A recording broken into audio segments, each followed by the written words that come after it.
মতুয়াদের নিয়ে বিজেপি এবং তৃণমূলের মধ্যে রাজনৈতিক চাপানুতর চলছে। তারই মাঝে এবার মতুয়াদের অভয় বার্তা দিলেন কেন্দ্রীয় স্বরাষ্ট্রমন্ত্রী। মতুয়াদের আতঙ্কিত হওয়ার কোনো কারণ নেই। মতুয়ারা ভারতের শরণার্থী, তাদের কোনো ক্ষতি হবে না। মমতা বন্দ্যোপাধ্যায়ও মতুয়াদের কোনো ক্ষতি করতে পারবেন না বললেন অমিত শাহ।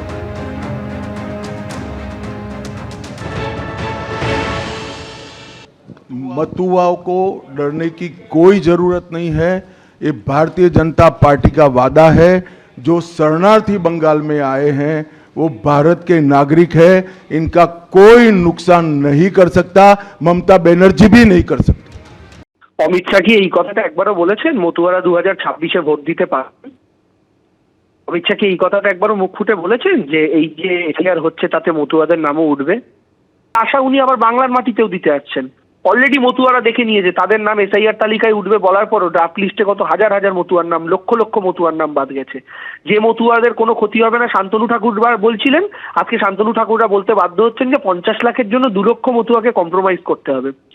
এই মতুয়া, এই রাজবংশী বাংলার মানুষ, হিন্দু মুসলমান নির্বিশেষে প্রত্যেককে সাবধান প্রথম থেকে যিনি করে আসছিলেন এনআরসি বা এসআইআর যাই বলুন না কেন সেটা নিয়ে, তার নাম মমতা বন্দ্যোপাধ্যায়। আর আজকে আপনারা প্রত্যেকে মিলিয়ে দেখুন, কেউ আমাদের সমর্থক হতে পারেন, কেউ আমাদের সমর্থক না হতে পারেন, কিন্তু মমতা বন্দ্যোপাধ্যায় প্রথম দিন যে কথাটা বলেছিলেন আজকে সেই প্রত্যেকটা কথা সত্যি প্রমাণিত হচ্ছে। ফলে অমিত শাহর এই প্রেস কনফারেন্সের কোনো ভ্যালু নেই। বাংলার মানুষ তাকে আর তার মোটা ভাই নরেন্দ্র মোদীকে বিশ্বাস করে না। আর এসআইআর এর শুনানিতে এবার ডাক পেলেন কবি জয় গোস্বামী। জয় গোস্বামীর পরিবারের তরফে দাবি করা হয়েছে যে 2রা জানুয়ারি তাকে শুনানিতে ডাকা হয়েছে। শুনানিতে ডাকা হয়েছে জয় গোস্বামীর মেয়েকেও। উনি অসুস্থ, হয়তো ওই দিন যেতে পারবেন না। হেনস্থার অভিযোগে সরব হয়েছেন জয় গোস্বামীর মেয়ে। আমি মা এবং জয়, এবং সেই সময় জয়ের 2002-এর কোনো ডকুমেন্টেশন নেই বলে, এবং আমারও ছিল না, আমার তখন 18 বছর বয়স হয়নি বলে মায়ের কাছে গতকাল ফোন আসে যে আমাকে আর জয়কে যেতে হবে হিয়ারিং এর জন্য। তো জয়ের তো এখন অপারেশন হয়েছে কয়েকদিন আগেই, এবং জয়ের কমপ্লিটলি বাড়ি থেকে বেরোনো বারণ, ফোনও ধরছে না, খুব বেশি কথা বলাও বারণ। তো জয় এত বছর এই এখানে জয় তারপরে 2002-এর পরে ভোট দিয়েছে, লাস্ট ভোটও দিয়েছে, তারপরেও জয়কে ডাকা হচ্ছে। এখানে থেকেছে, তাকে গিয়ে প্রমাণ দেখাতে হচ্ছে যে সে এখানকার নাগরিক কিনা বা এখানে সে ছিল কিনা, তাকে প্রমাণপত্র দেখাতে হচ্ছে। এসআইআর শুনানিতে ডাক পেয়েছেন কবি জয় গোস্বামী। 2রা জানুয়ারি কবি জয় গোস্বামীকে ডাকা হয়েছে দাবি পরিবারের। শুনানিতে ডাকা হয়েছে জয় গোস্বামীর মেয়েকেও। তিনি অসুস্থ, হয়তো ওই দিন যেতে পারবেন না। হেনস্থার অভিযোগে সরব হয়েছেন জয় গোস্বামীর মেয়ে। রবীন্দ্রনাথ ঠাকুর বেঁচে থাকলে তাকেও লাইনে দাঁড় করাতো বিজেপি, কটাক্ষ করে বলেছেন শিক্ষামন্ত্রী ব্রাত্য বসু। আগামী 2রা জানুয়ারি শুনানিতে ডাকা হয়েছে কবি জয় গোস্বামীকে, কিন্তু তিনি অসুস্থ থাকায় হয়তো সেদিন যেতে পারবে না। হেনস্থার অভিযোগে সরব হয়েছেন তার মেয়ে।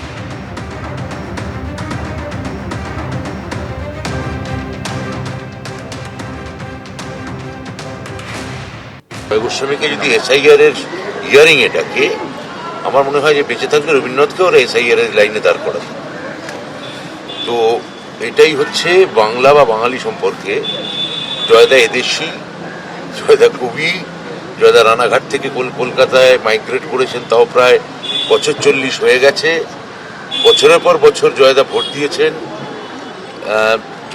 জয়দা কবিতা বা কাব্য সাহিত্য নিয়ে আমি এখানে আর কিছু বলছি না, কিন্তু এইটা যদি বিজেপি করতে পারে, ইলেকশন কমিশন করতে পারে, তাহলে বুঝুন বাংলা বা বাঙালি সংস্কৃতি যে কোনো মানুষকে আপনাদের ডেকে লাইনে দাঁড় করিয়ে বলতে পারে ঘুষপেটিয়া। ইতিমধ্যে জানা যাচ্ছে জয় গোস্বামীর সঙ্গে কমিশনের তরফে যোগাযোগ করা হয়েছে। এ বিষয়ে আরো তথ্য দেবেন আমাদের প্রতিনিধি কৃষ্ণেন্দু অধিকারী, রয়েছেন টেলিফোনে।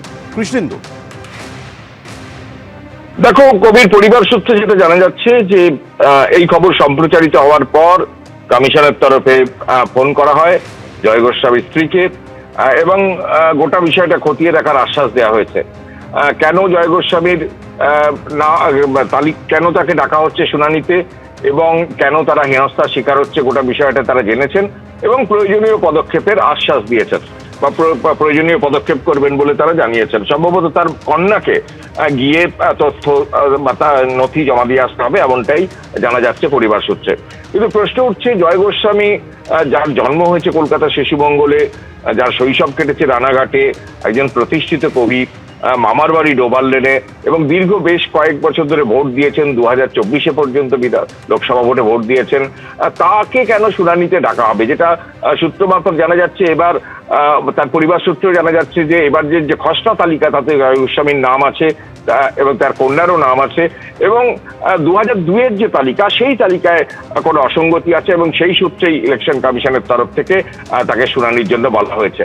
কিন্তু তার পরিবার প্রশ্ন তুলছেন এটা একটা হেনস্থা, কারণ তিনি একজন সিনিয়র, তিনি বাড়িতে অসুস্থ অবস্থায় আছেন, তার কয়েকদিন আগে অপারেশন হয়েছেন, এবং যেটা অনেকেই বলছেন যে জয় গোস্বামী একজন পরিচিত মুখ, সুতরাং তাকে এরকম প্রমাণ দিতে হবে কেন, বা বাইরে এসে শুনানিতে অংশ নিতে হবে কেন?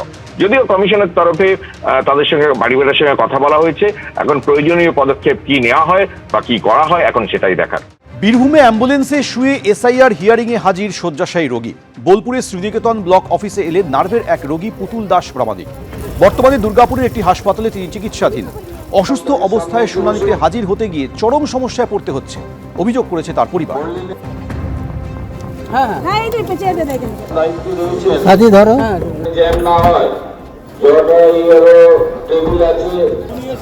প্রত্যেক মাইক্রো অবজার্ভ আমাদের একই পিসি বিয়ে হয়েছে 2002-এ, বোম্বেতে ছিলেন, ওখানে বিয়ের পর বোম্বে চলে গেছেন। তারপরে কি ভোট দিয়েছিল এখানে? হ্যাঁ, 2002-এর পর আছে, তারপর এখানেই বাসিন্দা হয়েছে। ওড়িশায় ভূমি রাজস্ব বিভাগের আধিকারিকের বাড়িতে মিলল প্রচুর টাকা। ওড়িশার আধিকারিকের বাড়িতে নোটের পাহাড়, উদ্ধার হয়েছে 75 লক্ষ টাকা নগদ। ভুবনেশ্বর, কটক, খুর্দায় আধিকারিকের বাড়ি এবং ফ্ল্যাটে অভিযান চলে। আয় বহির্ভূত লক্ষ লক্ষ টাকা, প্রচুর সম্পত্তি, 100 গ্রাম সোনার গয়না বাজেয়াপ্ত হয়েছে। এই যে ছবি দেখছেন, ওড়িশায় ভূমি রাজস্ব বিভাগের আধিকারিকের বাড়িতে অভিযান চালিয়ে এই বিপুল পরিমাণ টাকা পাওয়া যায়। টাকা পাওয়ার পরিমাণ 75 লক্ষ টাকা।